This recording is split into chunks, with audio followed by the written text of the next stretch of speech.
Hello. Today I'm gonna rant because I'm really annoyed. I'm having a margarita because you're stressing me out. I don't have a margarita, but I have like this guy with my decaf coffee. It's gonna be enough for now, but I'm definitely having a margarita later or something like that. I have a lot to rant about, and somehow this all kind of is tied together by the begriff, also, wie sagt man begriff? By the PDA. You can Google what PDA is because I'm not the educational channel. But like to say it shortly, PDA is pathological domain avoidance. I don't like the word pathological because it's like, but okay, we'll call it DA, demand avoidance. It's very common for autistic people and maybe for other neurodivergent people as well. It's what I'm gonna say about that. Other information you can as well Google or like see some educational channels on YouTube as well. But I'm gonna be talking about how it works with me. Maybe I'm gonna be speaking German at some point because like some things it's very hard to explain in English, but you have the subtitles, so it's not gonna be a problem.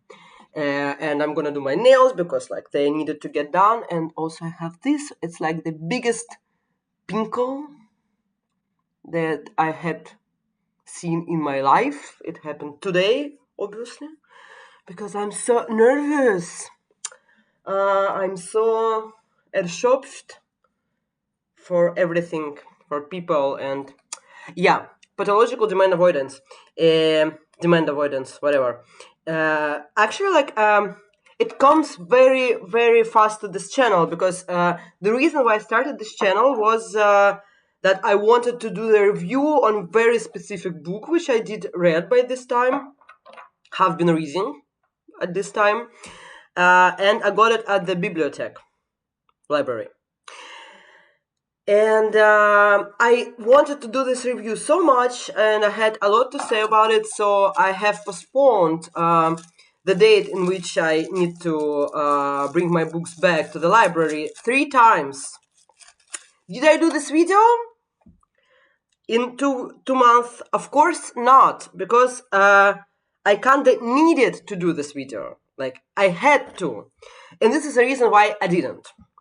So, im Großen und Ganzen, das ist so wie PDA funktioniert. Also, wenn du was machen musst, dann kannst du das nicht machen.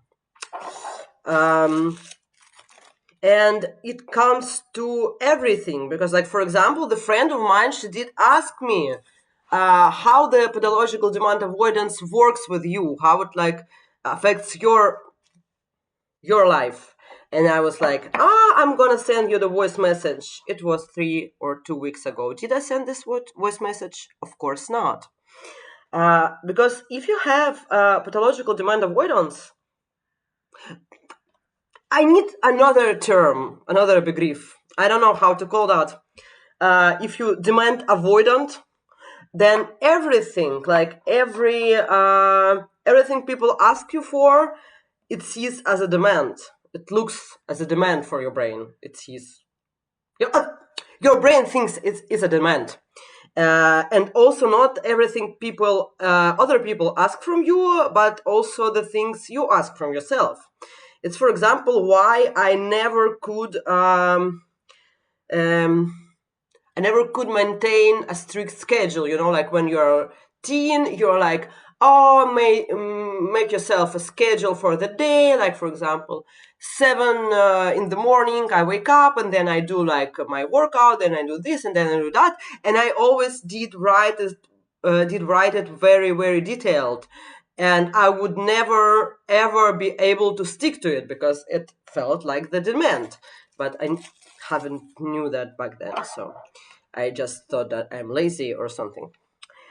So, and when I thought about it, I understood that like this demand avoidance, it's not only about like other people. Wo ist das? Was ist mein Line? Hä? Okay, we'll do this first. This one is the best one, actually. Like I cannot do like the Werbung, but it's nice because it's kind of sticks to its place more than 2 seconds, so it's fine. Um, yeah, I understood that that this demand avoidance works also for every part of my life, and I think it also very tied to the inability to stick to the inability to stick to some um, strict term. Like, I think my inability to say where I am from also comes from that. Because you'd be like, it's kind of a question, so I need to answer that precisely. And if I'm precise enough, then people will stick me into some box, which is actually not the case for me to be in any specific box, because like, I'm not the Christmas present or something. And so yeah, you understand that you will be sticking yourself in some of the boxes, and it's not the goal for you like to present yourself, if there is a goal to present yourself. Also, like the demand of presenting yourself in some way is also like very demanding, and it's also tied to not understanding the concept of gender, because like I cannot even call myself non-binary, because like if I'm saying non-binary, it means that there is some binarity somewhere, which I in my bones do not believe in. So I cannot imagine like binarity in terms of gender and how it works. So I cannot say about myself that I'm non-binary. I can only say that I'm gender free or something like that. And I think it is kind of intervened, and also the inability of imagining yourself in the monogamous relationship, for example. It's also like as I feel it, it also tied to the demand avoidance, because the very idea of being with the same person and not having the opportunity to date or like see, or I don't know, whatever, do something with other people, it's also pretty demanding, and it also puts you in the one particular box, which I think like I don't think it will work for me in any way, but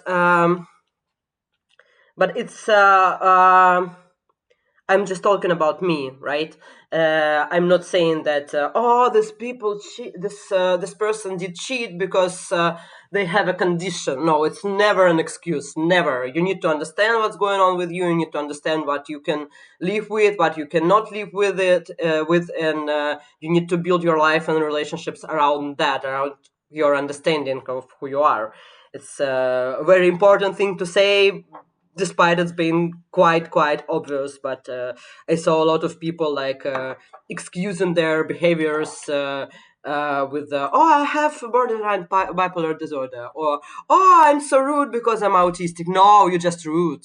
You mean autistic doesn't mean dumb, okay?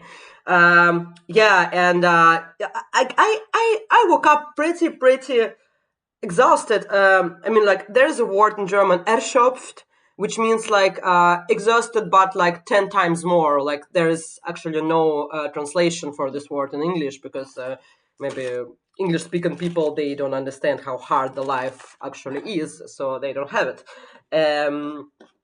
And erschöpft means like beyond exhausted. And I woke up very erschöpft, because here in Belgium, like, I need to, even if I go somewhere, I mean, like, buy groceries or like do my routine, people everywhere, they're like, look at this. I mean, like, they're not be like, look at this, I'm telling you, look at this. It's like the biggest pimple, I don't know, like second head I ever saw in my life. I mean, what is that? It's because I started to do like gua sha massage. I think it's because of that. So yeah, and people here be like, they kind of expect from you, like, like demand avoidance, it's also about avoiding expectations, any expectation whatsoever, because like if someone expects something from me, I feel as if it's violating my boundaries, like I physically feel it. So people here, they expect from you to be nice, because they think that everything is nice. They like their life, and I don't know if they really like their life. I cannot read minds or something, but like they're really chill, and they think everything is fine and blah blah blah. And they expect from you to be nice, and if you're not nice, if you're like just like being your average self, you're seen as rude, especially if you're presenting as a woman. It's like I think it's like huge problem. Like for example, for me, it's definitely a huge problem. This subconscious idea of being nice and being open and being bubbly, or to be pursued as a human being. I don't know. So it's something I need to work on. So I need to remind myself every day that you should smile less. Actually, you don't have to smile and to be nice all the time. And it's also exhausting, but it's not that not as exhausting as being nice all the time. So yeah, and like every bear interaction kind of feels like the chore, um, because like if you do this bubbly, friendly, nice, blah blah blah routine, then you get exhausted. If you don't do that, you get anxious, thinking about, oh my god, people gonna think I'm rude. Oh my god, those people gonna hate me. Blah blah blah. So I don't know how to stop thinking about if people gonna hate me or not, because like it's not my fucking problem. Like their perception of myself, it's not my business, like at all. um I mean, like, I'm talking about regular situations. I'm not talking that you kind of get to be like assholes to people. Obviously not. But I think you understood what I'm talking about. Also, yeah, and it drains you. It drains you a lot, and yeah, and everything you plan for yourself also drains you, because like if you plan this, you think like, oh, I'm demanding from myself to do this or that, and if you don't do that, you also think like, oh, I'm a failure. I did plan it, but I didn't do it. So what's wrong with me? But if you think about like what you expect from yourself and so on, then you get also really exhausted. So oh my god, finish that. Yeah. So like in Quotson, that's how it works. What should I do? I don't know, like pink. We'll do pink. I'll go pink. Yeah, and yeah, so because I was like so annoyed with that recently, I really started to think that those things, they're kind of like tied together. They depend on each other, like despite them being like from the first glance, them being like totally disconnected, but I think it is connected. So yeah, so this is demand avoidance for today. I demanded from myself to go to the swimming pool. I didn't go because there were people to see. So it's too much for today. Yeah.